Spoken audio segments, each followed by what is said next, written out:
ต้องมาใช้จอมาดูไอ้เมนนะนอนรอเกิดเดี๋ยวเงี้ยนะ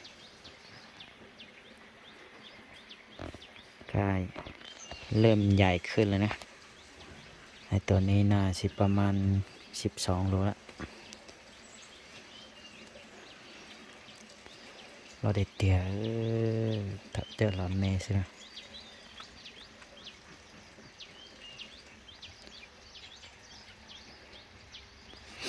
มันก็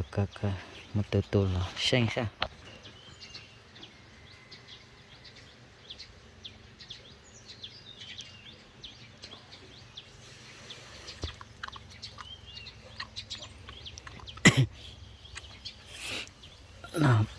อาชิลานอตาตัวน่ะ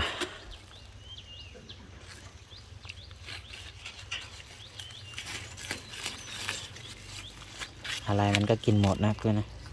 เลี้ยงไม่ยาก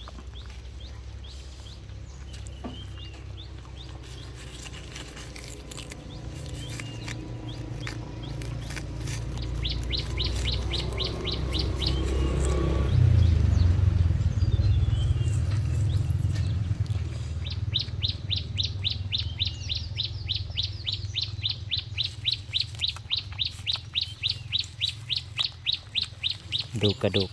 ที่ให้มันกินกดเยอะเลยรสชาติเปิดโลน้ำปลาชาปอปลาชาล็อกเกอร์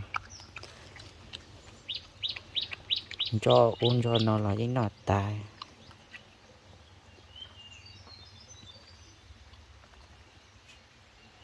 ที่เราเสียหมดอาหารเจ้าเช่นปุ๊บป้องหน่อย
ให้ชอบประเภทเราใจตัวนอจริง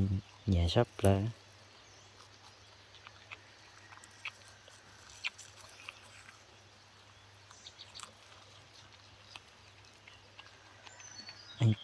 ไอ้เม่นตัวนี้มันชอบกินผักมากนะเพื่อนผักอะไรก็ตามเทนไปมันก็กินหมดนะ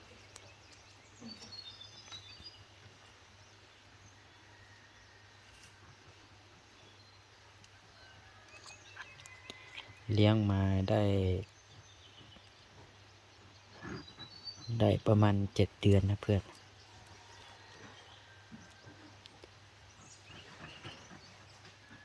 ตอนเก็บได้มาน่าสิประมาณ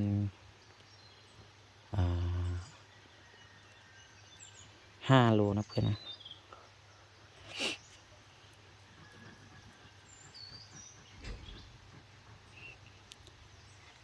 ตอนนี้น่าสิประมาณ11-12นี่แหละ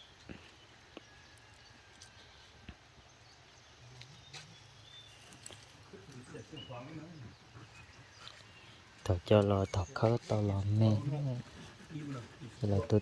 เอาไปนู่นเนาะหลอก ต่อยมึงดูเอาเรื่องมันต่อยมึงดูกี่สิบคนได้บ่ไม่ได้เรื่องไปเลยได้เนาะ Desa channel ติดตามเจเนอมาเก็ตแต่ในเทเลโปนะชาวพวกนี้นะฝากกดไลค์กดแชร์กดติดตามไว้นะเผื่อมีคลิปมันๆแบบนี้ให้ดูอีกนะเพื่อนนะช่วงนี้ก็ไม่ได้ค่อยไปเข้าป่านะ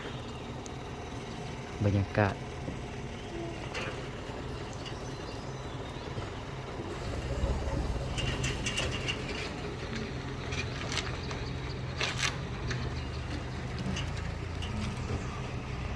ขึ้นทาง